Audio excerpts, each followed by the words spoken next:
movie is 2 hours and 40 minutes long. Using the oldest, timiest Universal logo you could find to, I guess, pay tribute to when The Wizard of Oz came out, maybe? It's stupid, regardless of the reason. Also, Comcast. The melting occurred at the 13th hour. I personally never watched The Wizard of Oz and then wondered what the press conference after the fact might sound like. Thankfully, this movie exists. Wait, this looks cool and all, but the Wicked Witch wasn't killed in front of a circular TIE fighter window like this one, but in front of a strange concrete wall with a series of small circular windows stacked on one another. The Wicked Witch of the West is dead. The monkeys are really upset about their master being wait, they can understand full English sentences? I thought fly and maybe stop flying were the extent of their English understanding, but here they apparently learn from the news that Mama is dead and go for a collective grief flight. Here's where she meets Prince Charming, but she won't discover that it's him until chapter 3. Everyone in Oz is super happy that the witch is dead, and then the movie is going to spend nearly 3 hours telling us why everyone in Oz is wrong. Sigh, I wish it were shorter. But also, what if we took the wicked approach to the Bible and made Jesus the bad guy and Satan the misunderstood actual good guy? Wait, maybe that's just the Bible. She sings by, and the note she hits on the second by is so high it can't be considered singing anymore. It's not that she doesn't hit the correct pitch, it's just that it's not pleasant to listen to. Like, I'm impressed on a scientific level that she can hit the same notes as a shrieking glass break sensor, but it's not music. The Wicked!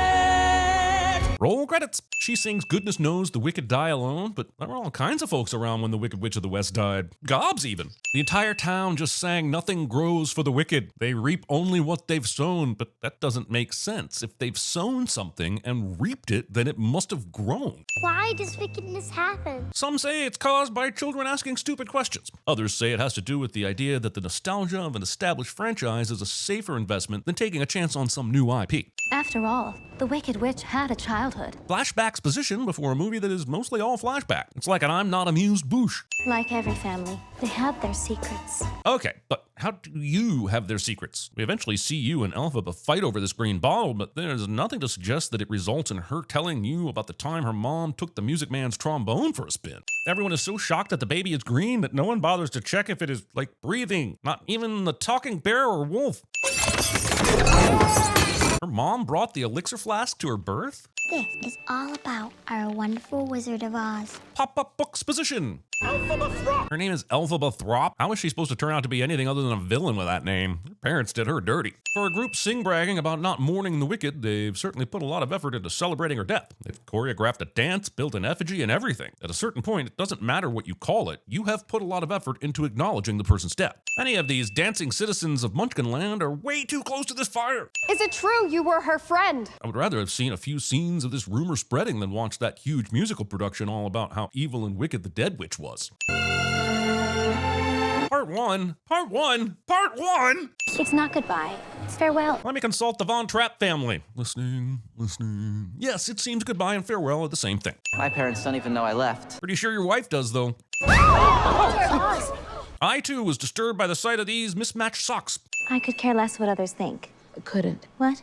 You couldn't care less what other people think. Elphaba would be wicked at CinemaSins. Stop making a spectacle of yourself. Saying this while wearing that outfit. There was a meeting where someone said, hey, what if the bells at the school were rung by hummingbird beaks? Someone else said, what the f are you talking about? And the original person said, hummingbirds, you know, hovering next to the bells and poking them with their beaks. And a third person said, bells are huge and hummingbirds are tiny. And the original person said, but the bells would also be tiny. And a fourth person said, then who would be able to hear them? Why don't we just use really big birds like condors and use regular bells? And the original person said, that has no sense of whimsy. And if the boss had been in the room, they would have at that point said, what does any of this have to do with Oz and witches? Sadly, the boss was golfing that day.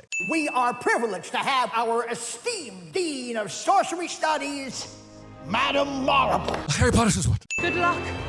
And welcome to Shiz! So students are welcome to just shiz whenever and wherever they want to? How tragically beautiful you are. We'll find some place to hide you.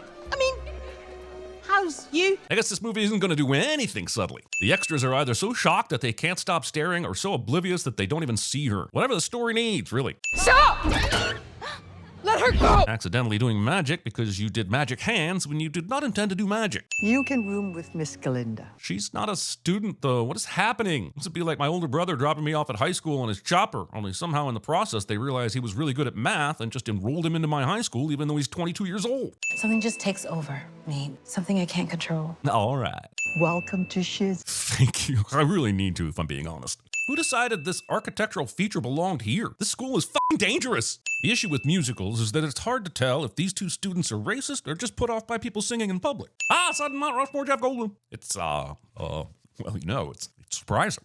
As she sings about the possibility of being so happy that she could melt, I have to ask, do you get it? Speaking of melting, and so it will be for the rest of my life, and I'll want nothing else till I die. It just might cause a scene when people see me with ice cream. My favorite item, Dairy Queen, the Oreo Blizzard, and I. Come in. I just realized she didn't bring any suitcase or anything. I guess she's just gonna wear this outfit forever. Dear Father, thank you for agreeing to let me stay. Guess what? Holy shit, we could totally ripped off the two characters are writing a letter at the same time thing from Hamilton. They are both singing about sudden rushing pulses and fervid flames, and it will eventually be identified as loathing, but I couldn't possibly be the only one to interpret this as sexual tension, right? The group sings that Galinda is forced to room with someone that is disgustified, and Jesus fucking Christ, we get it already. They are racist. Honestly, there is a much less heavy-handed cut of this Part 1 movie, and it's a brisk 99 minutes compared to this bloat fest. What the class is this? The idea that Ariana Grande could hip-check anyone out of a chair. Every other professor manages to pronounceify my name. Maybe the pronunciation of your precious name. Which accounts for the mispronunciation. Dr. Dillamond mispronouncifies mispronouncification. And I don't see why you can't just teach us history instead of always harping on the past. Because we cannot escape the past. Dr. Dillamond doesn't answer with harping on the past is what history means. Puppies are my favorite.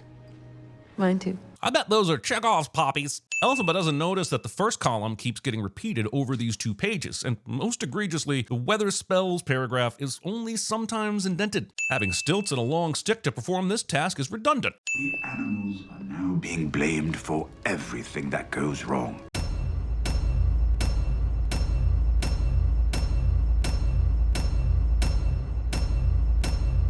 At least he can still argue. What do you mean? Let me show you. There's no way Dr. Dillamond could have known this specific question would be asked, or that he would need this whole elaborate shadow puppet point presentation. Whoa there! Well, now we know for a fact that if 2 main characters randomly meet in the forest, it does make a convenience. It is my honor to announce that Prince Fiyero Tigala of Winky Country will be filling out our student body. All of the student body wants to be filled out by this Prince Charmo type cliche. How are you? Stealing reading. You ever been to the Ozdust Ballroom? The Ozdust Ballroom? The Ozdust Ballroom? The trouble with schools is... Forbidden corn. He sings Stop Studying Strife, but that is our way of life. There will be surprisingly few casualties in this goddamn death trap of a bookcase. All these assholes just discovered they have shoulders. Okay, I don't know exactly what's going on right now, and I've given this thing a bunch of shit already just for existing, but I would be a charlatan wizard if I did not acknowledge how much effort went into the design and creation of this impressive performance. I would do anything for you. And he did. I love helping others. She forgets to end this sentence with "from my castle." You're perfect. You're perfect. Nope on both counts. I'm about to have the happiest night of my life, thanks to Galinda. Not realizing you were being manipulated by Ariana Galinda. I know. It's my granny. Elphaba's witch hat didn't need a contrived origin story. Could have just had her walk into a shop and be like, hey, I like that hat.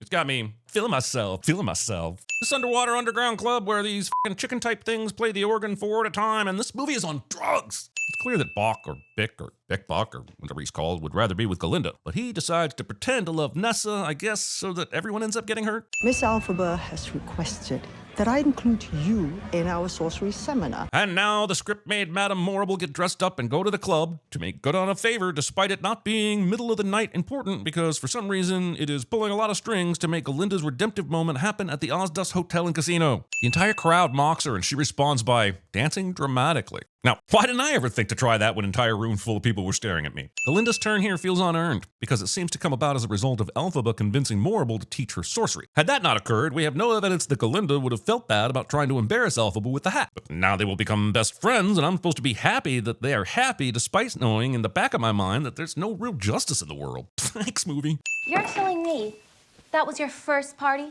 ever? Would funerals count? I think, ultimately, yes, they do count. F you for making me consider the matter. Kids!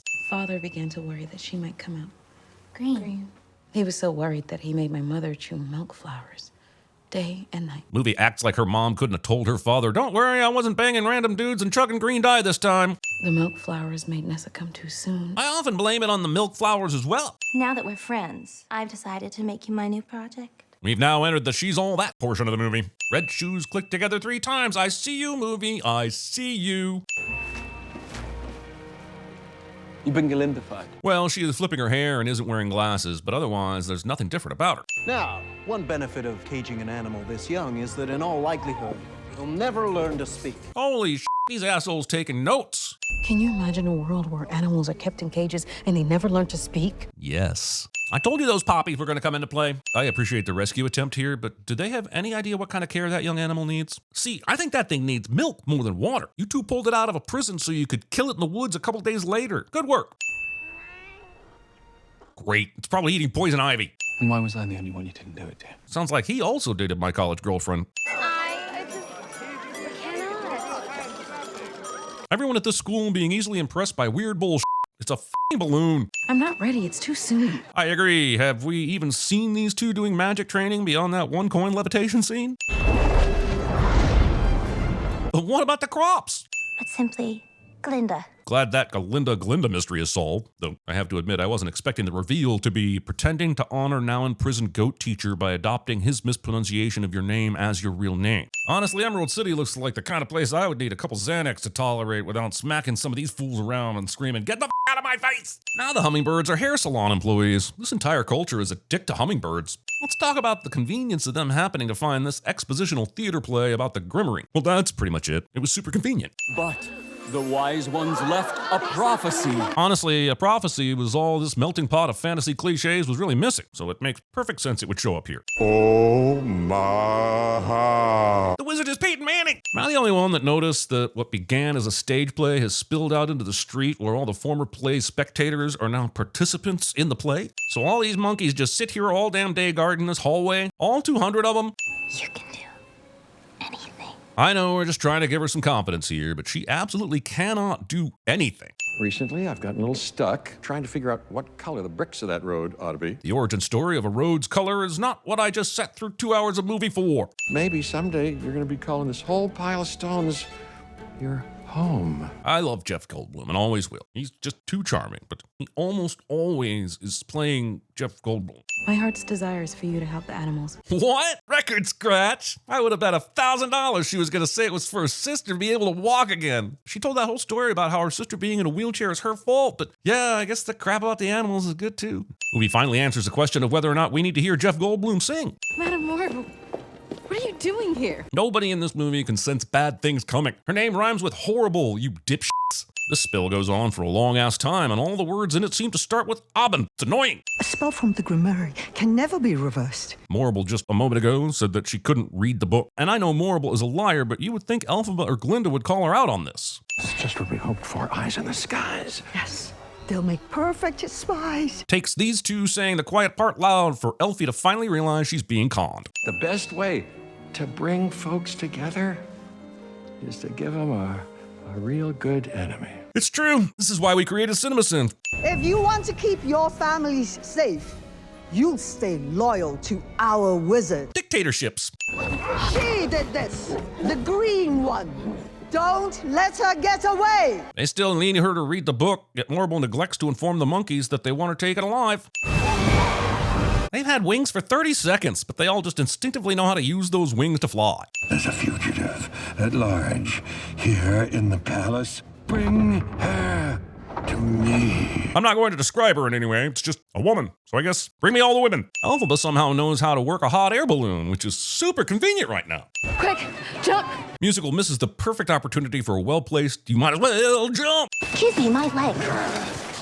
Give me my leg! I'm personally finding lots of places for them to have potentially cut the runtime, and repeating dialogue unnecessarily is a good one to add to the list, because it happens a lot in this movie. The balloon is trapped at the top of the launch silo and eventually catches fire and falls to the ground in flames, and it's insanely lucky that our two leads are able to get off the balloon basket literally 1 second before it plunges below. You have got to let him explain. Over my dead body. Over her dead body. What do you call foreshadowing when it's foreshadowing a movie that came out nearly 100 years ago, but the foreshadowing is happening in a present-day movie?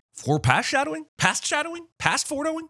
There is an enemy who must be found and captured. Citywide speaker systems. She has stolen our grimoire. I see Madame Morrible is going to use the illusory truth effect against our two heroines, even though only one of our two heroines is actually a heroine and the other is a pocket bad guy. Also, if this video causes you to research the illusory truth effect, that is a good thing. So I'll take a sit off because I believe this is going to happen for at least a few viewers. Just say you're sorry. Who would she say it to? The entirety of Oz, who now believes she is evil? Not that hideous levitation quote, Elphaba, please! Hold the f***ing phone. Stop everything. Is the movie really expecting me to believe that Glinda, who has been fake friending Elfie all movie long and has been rather forthright about it, somehow paid enough attention in class or in real life to know the levitation spell?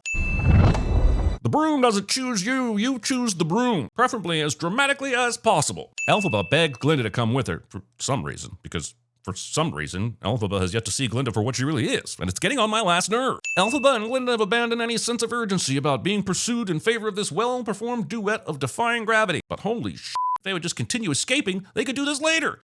Hell, they could perform All the Nightman Cometh if they wanted. All the action just occurred way over in Emerald City, so this ill-defined ruckus going on at the school is some unexplained bullshiz. Doing a part one when you could easily have fit a full movie into this runtime. I mean, you could have fit the entire musical if you cut Bach part.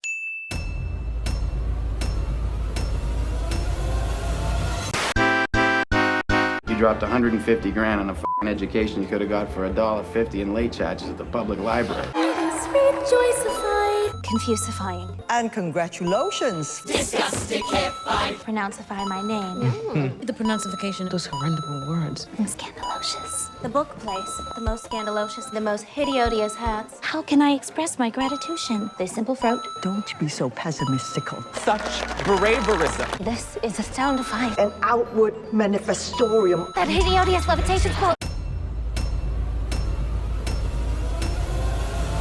I'm melting! Melting! Oh, what a world! Boop. Say it ain't so, Joe. Say it ain't so. If you get to me, he grants your heart's desire. Why are you whispering? They can't hear you. No, I am not seasick. No, I did not eat grass as a child. And yes. It's not easy being green. First off, let me introduce the newest member of our staff. At some point, everything's going to go south on you. Everything's going to go south, and you're going to say, this is it. This is how I end. Stop there. And this is the end. Mr. Magorium's wunderbar Emporium. What's the reason? It's a big bloody stupid hat with a big bloody stupid curse on it. There is no Dana. There is only Zoo. I'm setting up a control temple implosion. It's the only way to reset the TARDIS. Citizens of Oz. You have to be thin, but not too thin. And you can never say you want to be thin. You have to say you want to be healthy, but also you have to be thin.